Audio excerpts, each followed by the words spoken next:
Hi hello friends, welcome to my channel Meenakshi వంటశాల. Please like, share and subscribe my channel. Comment చేయడం మాత్రం మర్చిపోకండి. నేను ఈరోజు వంకాయ ఫ్రై ఎలా వేసుకోవాలో చూపిస్తున్నానండి. ముందుగానే తెల్ల వంకాయలు ఇలా తీసేసుకొని నీట్గా శుభ్రంగా కడిగేసుకొని ఇలా మళ్ళీ చాప్ చేసేసుకొని పెట్టేసుకున్నాను. వాటర్లో మనం కంపల్సరీ ఇది మనం చాప్ చేసేసుకున్న తర్వాత ఉప్పు నీళ్ళల్లో మాత్రమే వేయాలండి. ఎందుకంటే ఈ బ్రింజాల్లో వంకాయల్లో ఐరన్ కంటెంట్ ఉంటుంది కదండి, ఆ నల్ల ముక్కలు నల్లబడకుండా ఉప్పు నీళ్ళలో అయితే మనం వేసేసుకోవాలి. దానికి కావాల్సినవి మిర్చి, ఆనియన్, కరివేపాకు అయితే వేసుకున్నాను. నెక్స్ట్ హోమ్ మేడ్ అల్లం పేస్ట్ తీసేసుకున్నాను. ప్రాసెస్లోకి అయితే వెళ్దాము. ఇప్పుడు స్టవ్ ఆన్ చేసేసి బౌల్ పెట్టేసుకొని ఆయిల్ వేసేసి తగినంత ఆవాలు, జీలకర్ర, మెంతులు అయితే వేసుకుందాము.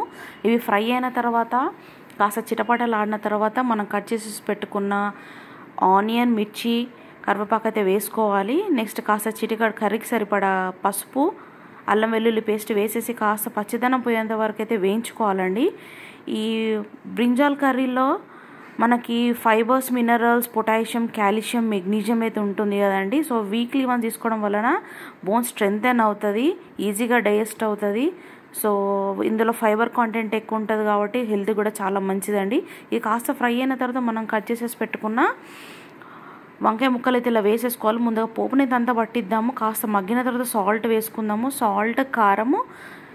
ఈ వంకాయ కర్రీలో మెంతులు, జీలకర్ర పొడి మస్ట్ అండి. అది కాస్త extra flavour and taste add చేస్తుంది. మీరు కాస్త కావాల్స్తే ధనియాల పొడి కూడా యాడ్ చేసుకోవచ్చు. ఇవన్నీ వేసేసుకొని కాస్త కలిపేసేసుకొని మూత పెట్టకుండా ఫ్రై చేసేసుకోండి. మనకు ఆయిల్ పైనకు వచ్చేసిందంటే ఫ్రై అయినట్టే కంప్లీట్గా. సో మీలో ఎంతమందికి వంకాయ కర్రీ అంటే ఇష్టమో కామెంట్ చేయండి. Thank you for watching.